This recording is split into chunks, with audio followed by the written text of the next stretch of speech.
Hey guys, and welcome to another brand new video. In this video, we actually have a pretty big topic going on that's been floating around a lot when it comes to other various news sources, when it comes to Twitter, when it comes to general complaints, where it kind of seems like as of right now, the PlayStation 5 has been throwing away all the goodwill it's actually earned throughout these past few years, especially with the PlayStation 4 doing so well, and their really big first mover market share that they've been making, when it comes to these consoles and being the bigger hits and being the more first for, big first people to go hit different countries, think like Japan, China, etc. And well, it's kind of been getting a lot more heated in terms of the critiques, the judgments, and kind of how the PlayStation 5 is losing a lot of really good faith when it comes to the gaming community. Now we're going to go talk about this, and I would love to hear your thoughts yourselves if you guys agree or disagree on it. But I do feel like now with this really big global price increase, these past few days as we've had a chance to kind of sit and reflect and kind of realize what's going on and how they're doing this, we've had a lot more people kind of talking and kind of somewhat insulting PlayStation on their business decisions. So as we kind of go through all this, I want to hear your thoughts and comments down below. As well, if any of you guys are brand new, make sure you guys are subscribed with the notifications on, as well for the brand new PlayStation 5 giveaway. Amazon links down below, Target links down below for the PS5s, and the Twitter and Twitch stream if you guys want to follow. So as I've mentioned, we've had a lot more extra heat and extra attention when it comes to PlayStation, especially when it comes to this brand new price increase in China, Japan, Canada, Mexico, and Europe.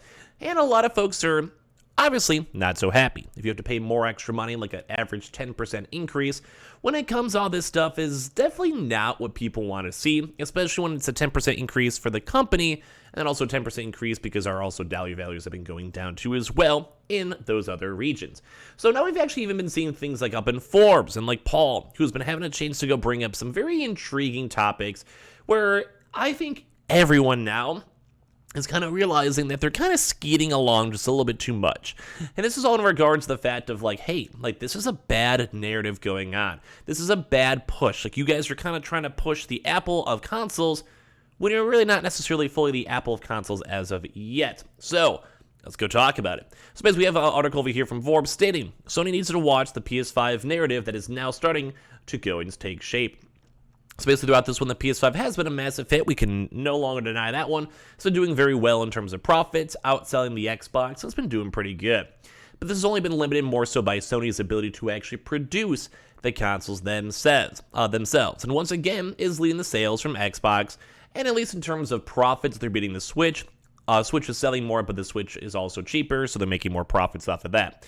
And yet, all through this generation, there seems to be a narrative continuously taking shape regarding the PS5 and Sony's attempt to squeeze consumers for extra cash. And I've also kind of called this out too as well, especially this past few weeks when it comes to The Last of Us Part 1 remake, where they're still trying to go push a $70 price point, and I really think that game would have been set perfectly at a $20 to $40 range, depending if you guys had the previous versions or not. And this has kind of been pushing a lot of words too, where a lot of folks are throwing in the greedy word. Greedy when it comes to trying to make profits, when it comes to trying to go and squeeze water out of a rock, and it's just not going too well as well. And there's another one added to the list, and I would agree, and this kind of it's been on my mind, I've kind of touched on a little bit, for when it comes to these price concepts and price increases.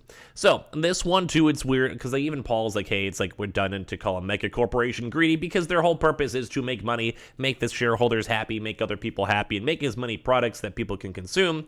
Although you can kind of also use Microsoft as an example where you can still have the primary focus on money, but you can still throw people some bones and get that good PR and not make everyone upset altogether. And that's a big thing too, is that Xbox has been doing very good and very, overall, as long as they stick to it, very consumer friendly. So think Game Pass, trying to get more games, trying to expand out the service, the $1 deal promotions for you to try it on out. When it comes to other various things too as well, such as them not trying to change the price points, making Call of Duty open for everyone. There's been a lot of good favor they've been trying to build, and it comes to the gaming side. But with this one, the greed keeps on coming up with Sony, and a lot of folks keep on thinking it's sticking. It's actually a consistent thing that's going to keep on happening, whether Sony wants it or not, and it is kind of a rough side. And even PlayStation fans are kind of being hey, yeah, this is kind of pushing too far. So it's actually a really big list too, and I'm going to dive into these big topics. So the fact that Sony is raising their prices by about 10% in a whole lot of regions, and we've talked about this a lot throughout this week. It's been the flavor of the week itself. This is all due to inflation, kind of somewhat understandable, but once again, if they own the console, they also will be buying games, PlayStation Plus, I think they're also turning profits on the PlayStation 5 Disc Edition still, and semiconductors have also been going down. So the price points are the need for that's been going down. So, interestingly enough, though, Nintendo and Xbox, as we've talked about over here, have not changed any of their prices. They have gone on record stating that they have no plans to change it, at least as of right this second. And this is crazy because it's like you have the same three people, granted more so Xbox because their Xbox Series X are very similar internally. They're like the same thing. Same makers with AMD, their GPU powered RAM, memory and all that's very, very similar. So it's almost kind of crazy to go and see that Xbox is not changing anything. Although it is a slightly different company, obviously, but like if Xbox can do it and their business model still works, why can't the PlayStation? And obviously the PlayStation is still turning good revenue. Why do they have to worry about this as of right this second? Kind of crazy to see. And I think the secondary thing, one, has also been what I've been complaining about a lot, especially with this Last of Us remake these past few weeks. And it has kind of been like a big bump up for Sony critique, where Sony has been the big driving force to try to get people to accept the $60 is no good anymore price point. Let's make it $70 as the new standard price. And we really haven't had a chance to see this so far in other games. So think Xbox. They're more like, hey, just go and get Game Pass and make it chill, like make it vibey. It's good stuff. And I respect that. Like, I think that's good. Like, I'd rather pay $15 or maybe do it for a few months than have to pay $70 for a brand new game. And this also kind of dives into as well where a lot of games such as like Godfall, when that game came out, they were trying to market it, but that wasn't a $70 game. Like, even I played through it. I liked it. I thought it was a good game, so I'm not like a hater. But that game was not worth $70. Like, in my honest opinion, that was not worth the money. It was like kind of more on the indie side. It looked pretty, and there was definitely effort. But that would even be pushing it in my mind as a $60 release game. Now, if I had that game for, like, once again, like the $20 to $40 range, probably like $39.99, that game probably would have been better. Better reviews, more receptive, probably more multiplayer involved in the game. And as well, the game was also short, and it was also, like I said, clearly you could tell it was kind of more on an indie style. It was a good game, not hate on it, but it was definitely more indie. Now, maybe for a God of War Ragnarok, I could, like, that's probably a lot of effort, a lot of music, a lot of, like, teams, a lot of, like, probably hundreds, if not thousands of people working on the game for years. $70 for, like, what we can maybe say is probably one of the better games of the year. Maybe even a Horizon, maybe. I'm kind of okay with. Now, do I prefer a $60 price point? Yes, I feel like we're so normalized by that. It's so crazy to see that Sony is still trying to push that $70 price tag.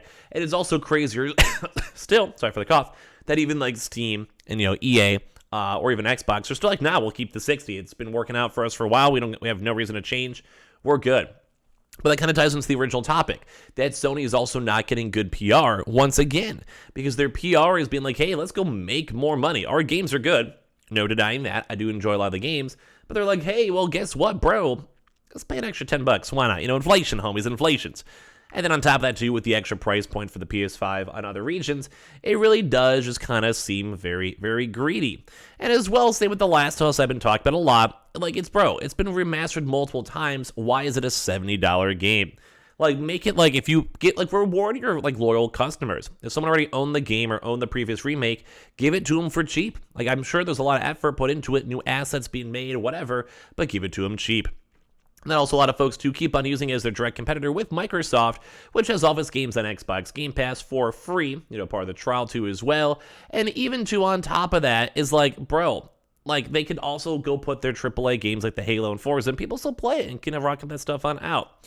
And, well, obviously, it's also available up on PC. Granted, Sony has been doing that as of recently with the new Sony stuff, which is kind of nice, but it still is crazy to go and see all this overall. Like, it really is nutty, at least in my opinion.